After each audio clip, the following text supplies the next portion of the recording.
It's the season here to savor hairy crabs, a delicacy that also generates a lot of income for the people who raise them. But crab farmers on some of Shanghai's offshore islands have discovered that their crab-generated wealth comes at a cost to the environment. And Chen Tingjie has the details. This is one of the last dozen hairy crab pools in Mingyong village on Hensha Island.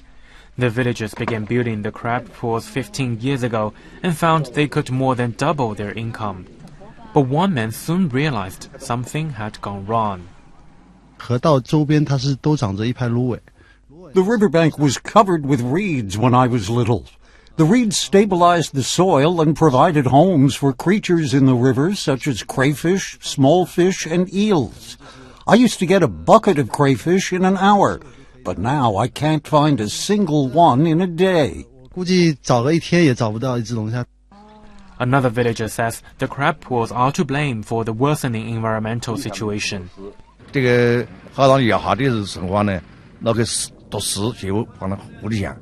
We use a high concentration of disinfectant to clean the water in the pools. Then the water flows into the rivers when we change it.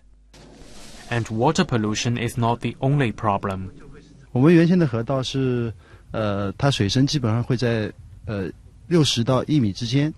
river used to be between 60 centimeters and 1 meter deep.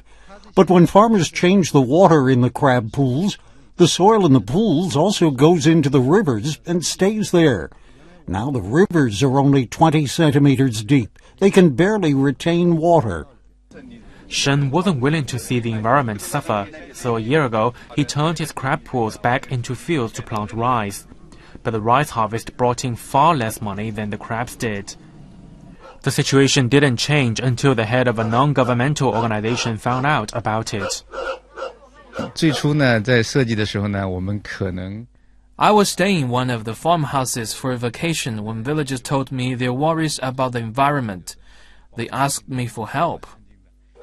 Liu says growing figs can help reduce the amount of salt and phosphorus in the soil, which will in turn help improve the surrounding environment. He also worked out a program to encourage crab farmers on the island to change their business.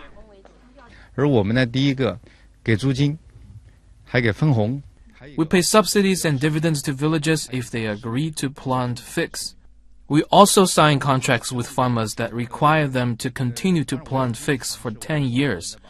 That way, everything goes quite smoothly. Liu says the harvested figs won't be sold for the first 2 years because they may contain disinfectant residue. But then the harvest will go to local markets where the figs can really generate money. Liu's NGO also invited farmers who are familiar with figs to help. Zhang Shumei from northeastern China's Jilin province is one of them.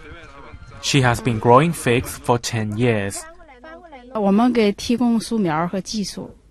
I provided the first saplings, taught villagers how to grow the trees, and trained them regularly. I told them to add organic fertilizer to the fields every year. The fig orchard behind me generates twice as much as the same size of crab pool. And for those who still want to keep their crab pools, the village and the NGO are also trying some other approaches to reduce the environmental impact. They are trying to persuade the crab farmers to use lime or bleach instead of disinfectant. They are also testing a way of raising the oxygen concentration in the water to kill bacteria. That way, the size of a crab pool can be reduced by 2/3. But it'll be another year before they know whether the trial has worked. Chen Tingjie, Shanghai Live.